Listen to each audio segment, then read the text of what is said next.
Under the dim shadow of dawn, the city that never truly sleeps trembled beneath an invisible war. Chicago, once a proud symbol of American resilience, now found itself standing at the crossroads of power, greed, and corruption. As the skyline shimmered against the cold gray morning, federal agents quietly prepared for an operation that would send shockwaves across the nation. The cartel's network had grown like roots beneath the city, threading through warehouses, ports, and abandoned lots hidden in plain sight. For months, investigators from the DIIs and FBI had been working in silence, tracing whispers, coded calls, and suspicious shipment. They weren't chasing rumors. They were hunting ghosts that had turned Chicago into a transit hub of narcotics flowing deep into the American heartland. Every piece of evidence told the same story: a cartel empire built on intimidation, fear, and millions of dollars in blood money. But this time, the law wasn't knocking politely. This time, they were coming with a storm. At precisely 4:20 a.m., when most of the city still dreamed, the first raid began. Tactical units surrounded a warehouse near the industrial outskirts. Doors burst open, flashlights cut through the darkness, and agents moved in with precision. What they discovered inside wasn't just drugs. It was a glimpse into a billion-dollar operation hiding beneath Chicago's daily rhythm. Blue bricks of methamphetamine stacked floor to ceiling, sealed containers labeled as agricultural supplies, hidden compartments filled with foreign cash. By sunrise, over 8,600 pounds of narcotics were seized, one of the largest busts in the city's history. And yet, this victory came with the chilling realization: if this was only one branch, how deep did the roots really go? As dawn broke across Chicago, the weight of what had just been uncovered began to sink in. Federal agents stood over piles of confiscated evidence: drugs, ledgers, encrypted phones, every piece a fragment of a larger, darker puzzle. What they found inside that warehouse was not a random bust. It was the core of a silent empire that had woven itself into the city's bloodstream. For years, cartel traffickers had used Chicago not just as a market, but as a nerve center, a distribution hub linking Mexico's production routes to America's biggest urban corridors. Through trains, cargo trucks, and even private planes, narcotics flowed seamlessly, hidden among legitimate goods, and behind every move was a layer of corruption. People paid to look the other way. The deeper the agencies dug, the clearer the pattern became. These weren't small-time dealers. This was an international operation, a shadow network connecting local gangs to cartel leadership across the border. Encrypted messages revealed the reach of their control, from warehouse security guards to shipping company managers, all playing their part in keeping the flow alive. One message stood out: no delay. The city runs on our clock. It wasn't just drugs being moved. It was influence, power, and fear traded in silence, wrapped in plastic, and sealed with loyalty. By midnight, multiple raids were underway across Illinois, each one uncovering another layer of the syndicate: cash counting machines, unmarked weapons, and sophisticated surveillance. Gear painted a chilling picture of how advanced the operation had become. Every new location brought new faces: couriers, accountants, enforcers, all linked by one thing: the promise of money too big to walk away from. And somewhere beyond the city lines, the cartel leaders watched from afar, knowing one of their strongest outposts had just crumbled overnight. As investigators traced the money trail, a chilling realization emerged. This wasn't just a narcotics ring. It was a fully structured command network, run with military precision. Wire transfers led agents from local fronts in Chicago to financial hubs in California, Texas, and Sinaloa, revealing a digital map of cartel operations that spanned borders without ever crossing them physically. Each transfer was broken into hundreds of smaller bursts of cryptocurrency, funneled through shell companies and offshore accounts. By the time investigators froze one wallet, 3 more had already gone live somewhere else. The masterminds operated like corporate executives, men who had never touched the product, but controlled every gram that entered the country. From fortified compounds in Mexico, they managed supply routes like logistics firms, using encrypted servers and anonymous couriers to disguise deadly shipments as commercial freight. Freight documents listed fertilizer and cleaning solvents. Inside, chemists found pure fentanyl base and meth precursors sealed in barrels. Each load could create millions of lethal doses. Seattle, Chicago, and Phoenix had become interconnected nodes in what one official called industrialized death. Federal agents described the operation as a corporate cartel, one that mirrored legitimate business systems, payrolls, GPS tracking, driver logs, all hidden behind fake invoices and front companies. Even the timing of deliveries matched legitimate shipping cycles, allowing narcotics to blend invisibly into the flow of everyday commerce. In one chilling discovery, agents uncovered a secret ledger labeling each U.S. city not by name but by profit margin, the measure of human lives converted into revenue. One federal commander said quietly, "They don't see victims, they see inventory." The investigation exposed the structure: top tier, the Sinaloa leadership coordinating shipments and digital funding; middle tier, financial couriers and logistics managers based in U.S. cities; ground tier, local gangs acting as distributors and enforcers. The deeper they looked, the more it resembled a multinational company with one goal: expand, dominate, and survive. But for the first time in years, that machine had stalled. Before sunrise, the silence across Washington state broke like a war zone. Federal agents, armed with months of intelligence, launched Operation Take Back America, an 18-month joint offensive led by the DICE Homeland Security and FBI. Helicopters swept over Tacoma's industrial grid while armored vehicles sealed the exits of suburban neighborhoods. Tactical units breached warehouses, storage yards, and hidden compounds with synchronized precision. Within minutes, entire city blocks were surrounded, every doorway, every exit covered. Command centers described it as urban warfare without bullets. Inside warehouses, agents found rows of barrels labeled as agricultural shipments, but tests confirmed the contents were fentanyl precursors and methamphetamine based. Tool cabinets concealed 23 firearms, some converted for automatic fire. Hidden compartments held blasting caps and small explosive canisters. Proof that cartel chemists were experimenting with defensive explosives by the time the raids ended. Officials had seized over 4,100 pounds of methamphetamine, 269 pounds of fentanyl, heroin, and cocaine, a chemical arsenal capable of producing nearly 7 million lethal doses. Enough, as one agent stated, to erase entire cities. The D called it the largest coordinated indictment in 2 decades. 19 suspects, 37 federal counts ranging from conspiracy to weapons trafficking. Many faced life sentences. Prosecutors refused plea deals, determined that not a single operative would escape accountability. Homeland Security analysts reviewed drone footage, mapping every route and storage site. They uncovered a digital lattice of encrypted messages linking Seattle to Sinaloa's heartland. Each chat used coded language Phase B. Compensations pending. Next route via Portland. Agents interpreted it as confirmation. Another wave of shipments was already in motion, as federal teams repositioned south along the I-5 corridor. The mission expanded beyond narcotics enforcement.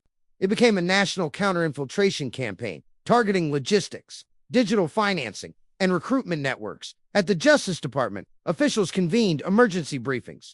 The evidence from Seattle proved something far larger: that cartel infiltration was no longer about smuggling. It had evolved into systemic infiltration, leveraging American infrastructure to spread synthetic death at an industrial scale. In the aftermath, U.S. attorneys called the operation a blueprint for future counter-cartel warfare, but within encrypted servers across the border. Cartel coders were already rebooting their systems. Every frozen account reappeared somewhere else under a new name. The victory was real, but temporary. As one senior agent warned, "This isn't the end of the war. It's the first time the enemy knows we can fight back." As the dust settled over Seattle, the battlefront quietly shifted from city streets to the halls of politics. Within hours of the federal raids, Seattle City Hall condemned Operation Take Back America as federal overreach. Mayor Bruce Harrell took the podium, invoking the 10th Amendment, promising that Seattle would remain a sanctuary jurisdiction. Advocacy groups applauded. Federal commanders, meanwhile, braced for backlash. ICE officials responded publicly, their statement cutting through the noise: public safety cannot be optional. The line ignited nationwide headlines. By the next day, downtown Seattle had transformed into a theater of protest. On one side of the barricades, demonstrators waved banners reading, "Shut down ICE and sanctuary for all." Across from them stood counter-protesters holding American flags and photographs of overdose victims, demanding tougher border enforcement. Police struggled to hold the lines as chants echoed through the financial district: compassion versus control, sovereignty versus survival. The confrontation became a mirror of America's growing divide. Behind closed doors, federal commanders reviewed new intelligence. Several arrested suspects had already been deported once before, only to return under false identities. ICE Field Director Robert Gibson spoke bluntly, If cities won't help us secure the streets, we'll secure them ourselves. The Justice Department endorsed the stance, signaling a permanent policy shift. Cooperation with local jurisdictions would no longer be voluntary. Meanwhile, digital analysts discovered new, encrypted chats from cartel servers referencing Seattle Protocol 2. Federal linguists interpreted it as a coded threat, plans for retaliation against U.S. agents. Homeland Security ordered emergency security upgrades, new drones, license plate trackers, and digital geofences around sensitive installations. The hunt had gone fully digital. The cartel wasn't hiding in jungles anymore. It was adapting in real time inside the cloud. Still, while agents tracked signals, the public debate deepened. To some, Operation Take Back America was a symbol of justice. To others, it represented fear and federal intrusion. But both sides agreed on one undeniable truth. The cartel crisis had breached America's borders, and the fight for control had just begun. In a fortified command bunker outside Tacoma, the lights never dimmed. Agents from the DIS, ATF, and FBI worked shoulder to shoulder, monitoring a wall of live feeds, drone footage, license plate scans, intercepted messages, and satellite relays. It looked less like a police center and more like a digital war room. Over 600 officers and analysts maintained a 36-hour non-stop surveillance cycle. When one drone lost contact, another took its place within seconds. On massive screens, glowing data trails traced cartel vehicles moving up the I-5 corridor. The mission was clear: track, intercept, dismantle. Agents launched synchronized strikes across 11 locations, from Whidbey Island to the port of Everett. Armored trucks sealed access roads as helicopters hovered low over industrial zones. What they uncovered inside stunned even veteran teams: volatile chemicals stored beside narcotics, barrels labeled with falsified manifests, and improvised lab setups built inside rented warehouses. HAZMAT crews evacuated entire residential blocks after discovering containers of cyanide, thallium, and hydrogen sulfide proof the cartel had begun experimenting with weaponized deterrence. A senior commander called it urban combat without gunfire. By nightfall, the U.S. Attorney's Office announced the largest multi-defendant indictment in decades: 37 federal counts covering conspiracy, weapons trafficking, and money laundering. 6 suspects remained fugitives. The rest faced potential life sentences. Prosecutors refused plea deals to ensure the network couldn't rebuild. Meanwhile, analysts at data fusion labs cross-matched cryptocurrency transactions with GPS logs, decoding encrypted slang and emoji-based codenames. Every new success revealed a darker truth.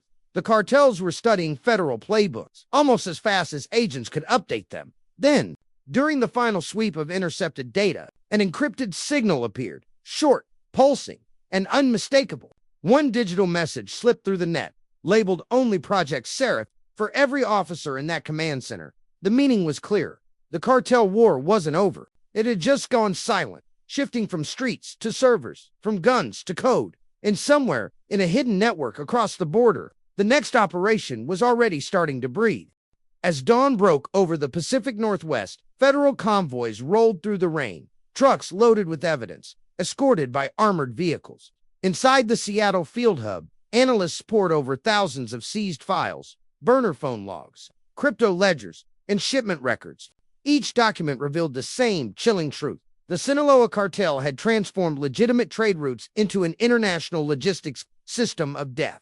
The seizures were staggering: 4,100 pounds of meth, 269 pounds of fentanyl, dozens of weapons, and encrypted servers containing digital blueprints for the next phase of trafficking. But as prosecutors finalized 37 federal indictments, the cartel's cyber backbone began to regenerate. Within 48 hours, new crypto wallets appeared, routed through Hong Kong, Bogota, and even Delaware-based shell accounts. Homeland Security called it a ghost that keeps rewriting itself. To counter this, U.S. Cyber Command joined the operation, monitoring foreign servers in real time. Agents described it as erasing shadows faster than they can form. The Justice Department confirmed every suspect faced potential life sentences. No plea bargains, no leniency. The message was absolute. America would not negotiate with death merchants. But numbers told a darker story. Washington state recorded 3,477 overdose deaths in a single year, 76% traced directly to fentanyl. In King County alone, fatalities surpassed 1,000 for the first time. Coroners spoke of morgues at capacity. First responders described neighborhoods where multiple overdoses occurred on the same block within an hour. Chemists found that half of all counterfeit pills seized contained enough fentanyl to kill within minutes, disguised as Adderall, Xanax, or oxycodone, and sold to students, workers, and parents who never knew what they were swallowing. Each statistic wasn't a number. It was a life cut short, a family left behind, and every life was part of the same network, dismantled in Operation Take Back America. By the time the U.S. attorney stepped to the podium, tables of seized weapons and cash stood behind him. Visual proof of a war fought not in jungles, but in warehouses and suburbs. Cameras flashed as he spoke. When we act as one, we strike fear into those who profit from American deaths. Outside, families of overdose victims held silent vigils. No banners, no chants, just faces and photographs of those lost. Their message needed no translation. Never again. That night, helicopters hovered low over Seattle's dark harbor as convoys disappeared into the mist. Inside encrypted chat rooms, analysts saw one final digital echo, the same code that haunted every operation before. Project Seraph active. The war had simply evolved from the streets to the servers, and the guardians of that silence were already awake. If you believe America must never surrender its streets, like, share, and spread awareness, because in the fight for truth, knowledge is the first line of defense.